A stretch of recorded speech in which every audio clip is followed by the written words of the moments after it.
There are about 226 questions on Leetcode that you can use the two-pointer approach to solve. And it's called the two-pointer because, just as its name suggests, you use two pointers or two variables to traverse through a sequence, such as an array. The two-pointer approach is used in many problems that involve finding pairs, merging arrays, or checking for conditions across a data structure. In this video, I'm going to break down what a two-pointer approach is step by step in simple terms, and we are going to work on a few Leetcode problems that use this two-pointer approach. But before we get into the two-pointer approach, let us understand what a pointer is. In programming, a pointer is simply a reference to a location in memory. So imagine you have an array of numbers. A pointer is a marker. It's like a marker that tells you where to look in that array. It doesn't contain the actual value itself, but it tells you where the value is stored. For example, we have this array and we have a pointer that is pointing to 6 here.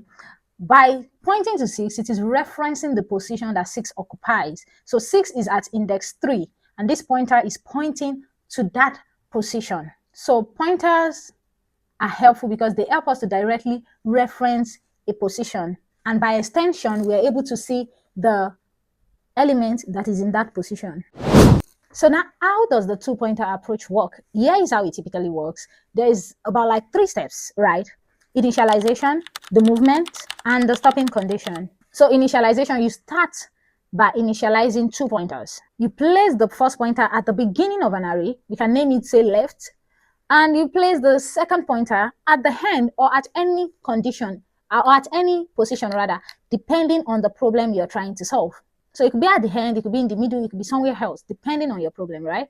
So movement, you compare the elements at both pointers and you move. Sometimes you move them towards each other, you move them in the same direction, depending on the problem you are trying to solve. And for the stopping condition, you continue to move the pointer until they meet or until you find the solution to your problem. And then the search stops, right? If the data is sequential, like in arrays, linked list, strings, then you can use a two-pointer approach. If you need to compare or find pairs, two-pointer approach might be the right fit. If you need to track 2 positions efficiently, you should absolutely consider using a two-pointer approach. If you need to reduce the number of checks you are doing to optimize performance, yes, two-pointer approach. If you're already thinking of using a nested loop, you should definitely drop that and try to use a two-pointer approach. There are different types of movement patterns for the two-pointer approach, and you can use them anyone you want depending on the problem you are trying to solve, or you can combine 2 approaches for one single problem. The first pattern is the converging pointers. So in this scenario, we have 2 pointers, one at the beginning, one at the end, and they move towards each other. They move towards each other, they move towards the center, right? An example of a question that you can use this approach for is the 2sum2 Leetcode 164.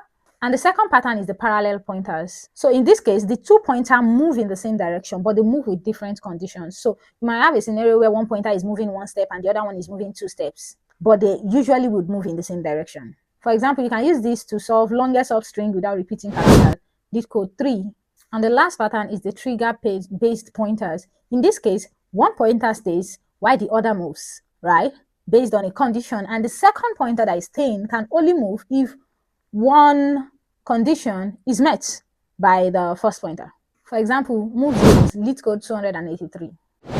Now let's go through some problems to illustrate the two-pointer approach. First, we have Leetcode 11, container with the most water. All right, the problem statement for this is that you are given an array of non-negative integers, and each of these non-negative integers represents the height of a line. So we have this array of heights here, and we are supposed to find 2 lines that together with the x-axis would form a container that holds the most water. So I have like this bar chart thing that I'm going to use to explain this problem. So we have each height, each line in our array, we have 1, 8, 6, right? So I kind of just represented it here. And each one of them has indexes. Of course, they're in an array. The first one is 0, is a 9-element array, and the last index is index 8. So we're looking for 2 lines that will hold the most water in between them. So for example, if we are using this and we want to know how much water will be between line 1 and line 4, visually, this is how much water will be between line 1 and line 4, because obviously it cannot be taller than line 1 or else it spills over. If I want to check for line 6 and line line 7, this is how much water will be between line 6 and line 7, right? My guess is that the one that will hold the most water is line 8 and line 8, or line 8 and line 7. It's definitely going to be this. But let's try to see how the two-pointer approach can help us find this, right? So we initialize 2 pointers, one at the beginning, one at the end, right? And this is the left, this is the right. Then we calculate the areas between the lines at the 2-pointer. Okay, so we are checking for 1 and 7 here, which is index 0 and index 8. Of course, you know how to calculate area. Area is length times breadth, right? So the shortest line is going to be the length, right? And the distance between the short line and the long line is going to be the breadth. So now we have 1 and 7. 1 is the shorter line, so 1 is going to be our length, and our breadth will be the distance between 1 here and 7 here. That's 8 minus 0, right? This distance here, 8 minus 0 is 8. So length times breadth, our length is 1, our breadth is 8. So 1 times 8, that will give us 8 meters square, right? Our area is meter square, right? 8 meters square. And we move the pointer, we move one pointer, the one that is directed towards the shorter area. So I'm going to move this pointer. Let me move this a bit so you can align. I'm going to move this pointer. We move the pointer again, right? Now we have 8 and 7, right? We have 8 and 7. We have 8 and 7, right? The shorter line between 8 and 7 is 7.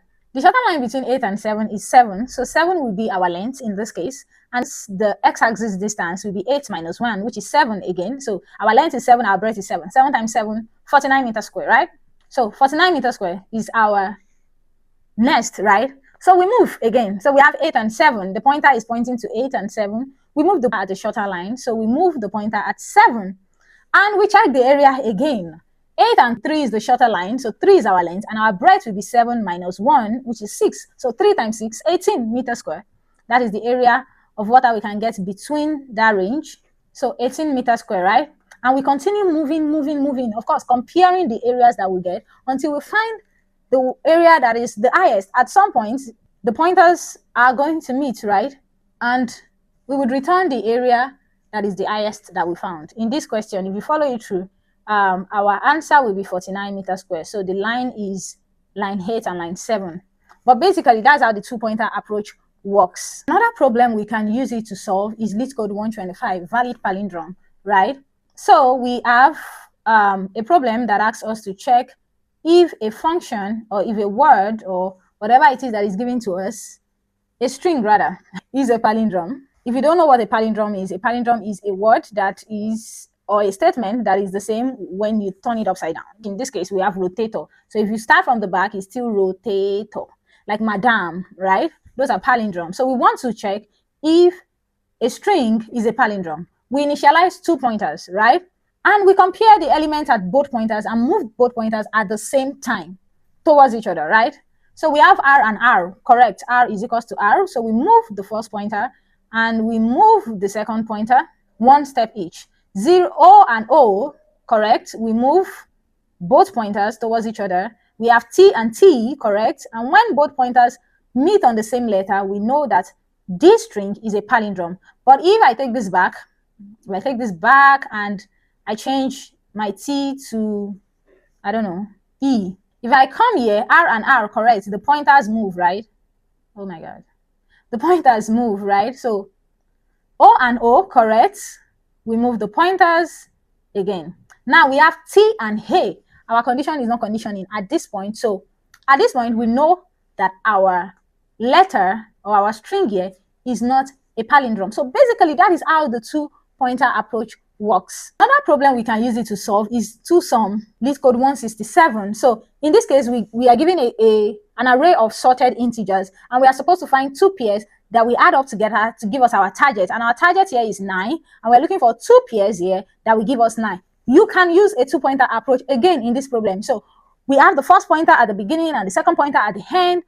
We take the elements at both pointers, we add them together, and we compare them to the target. So 2 plus 15, of course, is 17, which is way higher than our target. So we move the right so that we can lower the sum. We move the right pointer. Now we have 2 plus 11 is 13, still higher than our target. Again, we move the right pointer. Now we have 2 plus 1, which is equal to our target. Very simple, very straightforward, not too much movement, right? If we were supposed to like use like some nested loop, we have to take 2 and add it to 7, add it to 11, add it to 15 and check. And then we take 7, add it to 2, add it to 11, add it to 15, check, check, check. It reduces the number of checks. Now, how many checks did we do? 1, 2, 3, and oops, we found our solution, right? So it is very efficient. The two-pointer approach allows you to solve a problem using the O of n efficiency. Instead of using O of n raised to power 2, you get your O of n efficiency, which is way more efficient than O of n raised to power 2. And the two-pointer approach often works with a O of 1 memory space, right? So it also has memory efficiency because you don't need additional memory to store any temporary data, right? So it really helps to optimize problems like this. So to sum it all up, the two-pointer approach is a very efficient approach for problems that involve sequential data, and it helps us to reduce time complexity. You get to solve your problem in linear time, O of n, which is very efficient, right? So in this video, we've learned what a two-pointer approach is. We've learned the pattern movement, 3 different ones. We know the type of data structures that can work with this approach. We know when to use this approach. We've worked with 3 examples that we can use this approach for. So you can take our time to practice more and more questions on Leetcode that you can use the two-pointer approach. I hope you enjoyed this video. Please don't forget to subscribe, drop your comments. If you have any addition, any subtraction, any question, please drop it in the comment section and I will make sure that I respond to it. See you in my next video. Bye.